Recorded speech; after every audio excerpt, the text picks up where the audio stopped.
আজ প্রায় ৩ বছর পর আমার প্রাক্তন স্বামীর সাথে আমার দেখা। দেখলাম সে তার নতুন স্ত্রীকে নিয়ে স্টেশনে বসে আছে ট্রেনের অপেক্ষায়, হয়তো কোথাও যাচ্ছে। আমি এই স্টেশনে রোজ আসি সকাল 8:30টার সময়। এই সময় আমাকে ট্রেনটা ধরতে হয়, ওটাই আমাকে আমার গন্তব্যে পৌঁছে দেয়। আমি একটা বড় কাপড়ের দোকানের সেলস গার্ল। মাইনে যা পাই তাতে সংসারে দিয়ে মোটামুটি চলে যায়। সংসার বলতে আমার বৃদ্ধ মা আর 6 বছরের ছেলে। এইভাবে যে স্ট্রাগল করে জীবন চালাতে হবে সেটা আমি কখনো স্বপ্নে ভাবিনি। বাবা মা বড়লোক ছেলেকে দেখে বিয়ে দিয়েছিল অল্প বয়সে। 12 ক্লাস পাশ করার পর কলেজে পড়ার ইচ্ছেটা আমার পূর্ণ হয়নি, বাবা মা জোর করেই বিয়ে দিয়ে দেয়। অভাবের সংসার থেকে যখন একটা বড়লোক বাড়িতে বউ হয়ে গেলাম তখন মনে হলো যাক, হয়তো এবার জীবনে একটু সুখ পাবো। কিন্তু সবার সব স্বপ্ন তো পূরণ হয় না। দু চোখে হাজার স্বপ্ন নিয়ে সংসার শুরু করলাম, তবে সেটা বেশি দিন টিকলো না। বিয়ের 6 মাসের পর থেকে আমার শাশুড়ি আর বর আমাকে যৌতুক নিয়ে কথা শোনাতো। কোনো কাজে একটু ভুল হলে, মানে পান থেকে চুন খসলেই আমি গরিব বাড়ির মেয়ে বলে খোঁটা দিত। চুপ করে সহ্য করতাম, কিন্তু যেদিন প্রথম প্রতিবাদ করে বললাম, আমি কি তোমাদের বাড়িতে নিজের থেকে এসেছি? তোমরাই তো আমাকে দেখে নিয়ে এসেছো। আমি তো গরিব ঘরের মেয়ে, তোমরা জানতে না? তাহলে কেন সম্বন্ধ করেছিলে? ব্যাস, প্রতিবাদটাই কাল হলো। আমার বর আমাকে গরু ছাগলের মতো মারলো। ফর্সা শরীরে লাল লাল ছোপ পড়ে গেল। সেই তখন থেকে যেন আমাকে শারীরিকভাবে অত্যাচার করার লাইসেন্স পেয়ে গেল সে। আমি আমার বাড়িতে জানিয়েছিলাম, কিন্তু ওই যেমনটা হয়ে থাকে। আমার মা বাবা ব্যতিক্রম ছিল না। ওরাও বেশিরভাগ বাকি মা বাবার মতো মানিয়ে নেওয়ার পরামর্শ দিল। আমিও তখন অসহায় ছিলাম, কি করব, বাবা মা যা বলবে তাই মেনে নিলাম। চেষ্টা করলাম মানিয়ে নেওয়ার, কিন্তু ওদের উগ্রমূর্তি দেখে আমি বুঝে গিয়েছিলাম এরা শোধরানোর মানুষ নয়। দেখতে দেখতে বিয়ের 1 বছরের মাথায় আমি গর্ভবতী হলাম।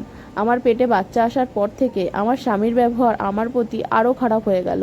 ভালো করে আমার সাথে কথা অবধি বলতো না, আর সব সময় অপেক্ষা করতো আমি কখন একটা ভুল করব আর ও আমাকে মারবে। মেয়েরা প্রেগনেন্ট হলে বাবার বাড়িতে এসে থাকে। আমি কেন বাবার বাড়িতে যাচ্ছি না সেই নিয়ে আমাকে আমার শাশুড়ি কম কথা শোনাতো না। আমার বাবার বাড়িতে গিয়ে থাকলে ওরা কোনো খরচ দেবে না, এটা আমি জানতাম। কেন জানি না আমার মনে হচ্ছিল ওরা আমাকে ঘাট থেকে নামাতে পারলেই বাঁচে। আমার পেটে বাচ্চা এসেছে, এটা ওদের পছন্দ নয়, কিন্তু শিক্ষিত মানুষ, তাই বাচ্চাকে নষ্ট করার মতো কথা মুখ ফুটে বলতে পারিনি।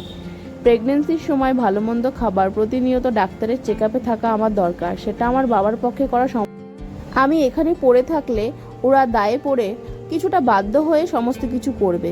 যদি ওরা নিজেদের দায়িত্ব ঠিক করে পালন না করে তাহলে 4টে লোকে 4টে কথা বলবে। সেই ভয়ে ওরা আমাকে ট্রিটমেন্ট করাতো। মা হওয়ার জার্নিটা আমার কাছে খুব বেশি সুখের ছিল না। শুধুমাত্র আমার ছেলেকে সুস্থভাবে জন্ম দেওয়ার জন্য আমি ওই বাড়িতে পড়ে থেকেছি। ওই সময়তেও আমাকে জোর করে কাজ করাতো। আমার শরীর খারাপ লাগলেও আমাকে রেহাই দিত না। আমার শাশুড়ি মা কথায় কথায় বলতো, আমরাও মা হয়েছি, তবে বসে থাকিনি। মুখ বুজে সব সহ্য করেছি। সব কষ্ট সহ্য করে নেওয়া যায় যদি স্বামীর ব্যবহার ভালো হয়, কিন্তু দিনের শেষে বাড়ি ফিরে আমার সাথে অভদ্র ভাষায় গালাগালি করে কথা বলতো। বুঝতে পারছিলাম ও হয়তো বাইরে পরকীয়ায় জড়িয়েছে, কিন্তু সেটা বুঝেও আমি না বোঝার ভান করে থাকতাম, কারণ আমার মনে ভয় ছিল যদি ব্যাপারটা প্রকাশ্যে আসে আর সেই অজুহাতে ও আমাকে ডিভোর্স দিয়ে দেয়। ও ইচ্ছাকৃতভাবে আমাকে শুনিয়ে শুনিয়ে ফোনে গল্প করতো যাতে আমি রিয়্যাক্ট করি, কিন্তু আমি চুপচাপ থাকতাম। এরপর আমার কোল জুড়ে আসলো আমার ছোট্ট ছেলেটা। ওকে নিয়ে আমার হাজার স্বপ্ন। আমি ওকে মনের মতো করে বড় করব। ভেবেছিলাম বাচ্চা হলে আমার স্বামী বদলে যাবে, কিন্তু ছেলে হওয়ার পরে ও আরও অত্যাচার বাড়িয়ে দিল। আমি সিজার হয়ে এই সবে 22 দিন এই বাড়িতে এসেছি। এই অবস্থাতে একদিন কথা কাটাকাটি হয় আর আমার স্বামী আমাকে মারে। আমার সেলাই ছিঁড়ে যায়, তারপর ইনফেকশন হয়ে যায়। সেটা নিয়ে আমি কিছুদিন হাসপাতালে ভর্তি ছিলাম। আমার মা বাবা আমাকে দেখতে আসলে তাদেরকেও অপমান করে আর বলে আমাকে যেন তারা নিয়ে যায়। তবুও আমি নির্লজ্জের মতো ও বাড়িতে পড়ে থেকেছি আমার ছেলেটার মুখ চেয়ে। আমার ছেলের বয়স যখন 2 বছর, একদিন বাড়িতে প্রচণ্ড অশান্তি শুরু হয়। তখন আমার স্বামী আমাকে মারছিল, গালাগালি করছিল, আর ওদিক থেকে আমার শাশুড়ি মা বলছিল দুটোকেই বিষ খাইয়ে মেরে ফেল, মা আর ছেলে কাউকে বাঁচিয়ে রাখিস না। কথাটা শোনার পর আমার বুকের ভেতরটা কেঁপে উঠল। এতদিন ভাবতাম ওরা হয়তো আমাকে সহ্য করতে পারে না, কিন্তু আমার বাচ্চাটা তো ওদের বংশেরই, তাকে হয়তো ভালোবাসে। স্বামী আমার বাচ্চাটাকে কোলে নিত, আদর করতো, কিন্তু আমার শ্বশুর শাশুড়ি খুব একটা কাছে আসতো না, ওই দূর থেকে যা কথা বলার বলতো। তবে তারা যে এতটা ঘৃণা করে আমার বাচ্চাটাকে সেটা আমি জানতাম না। ওদের মুখ থেকে ওই কথা শোনার পর আমার মন ভেঙে যায়। সেদিনকে আমি সিদ্ধান্ত নিয়েছিলাম এই বাড়িতে আর থাকবো না। প্রয়োজনে রাস্তায় গিয়ে ভিক্ষা করে খাবো, তবুও এই বাড়িতে থাকবো না। ততদিনে আমার স্বামী তার প্রেমিকাকে বাড়িতে নিয়ে আসা শুরু করেছে। আমি বুঝতাম, দেখতাম, চুপ করে থাকতাম।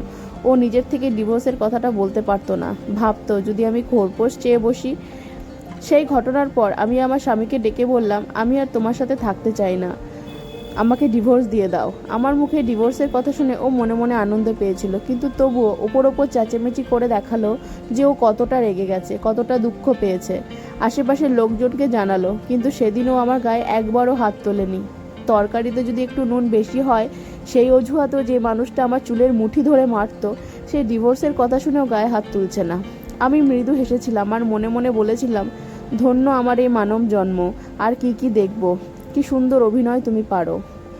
ও বলেছিল ছেলেকে দিয়ে দিতে হবে ওকে। আমি বলেছিলাম, তোমাকে আমি একটা শর্তে ডিভোর্স দেবো, যদি ছেলের কাজটাদি আমি পাই। আমার বর ছেলে নেওয়ার জন্য জোরাজুরি করলেও শ্বশুর শাশুড়ি ওকে বোঝায়, আপদ গেলেই তো ভালো, কেন আবার রাখবি ওকে। এরপর আর কোনো ঝামেলা হয়নি। আমি আমার ছেলেকে নিয়ে বাড়ি থেকে বেরিয়ে আসি। আদালত থেকে বলা হয়েছিল ও যেন আমাকে কিছু টাকা পয়সা দেয়। আমি আদালতে সকলের সামনে দাঁড়িয়ে বলেছি, ওর কাছ থেকে একটা পয়সাও আমি নেব না। যে কবছর ছিলাম ও বাড়িতে, আজ ভাবতেও আমার কষ্ট হয়, ঘেন্না হয় আমি ওর পয়সায় ভাত খেয়েছি। তবে এখন আমি আলাদা করে ওর পাপের টাকা দিয়ে আমার ছেলেকে বড় করব না। এতে ওরা খুশিই হয়েছিল। আমি ডিভোর্স দিয়ে চলে আসার পর আমার মা বাবা চিন্তায় পড়ে গিয়েছিল সংসার কি করে চলবে। আমি আমার মা বাবাকে আশ্বাস দিয়েছিলাম, বলেছিলাম চিন্তা করো না, খুব বেশি পড়াশোনা না করলেও কিছুটা তো পেটে বিদ্যা আছে। শুধু আমার ছেলেকে নয়, আমি তোমাদেরকেও ভালো রাখার চেষ্টা করব।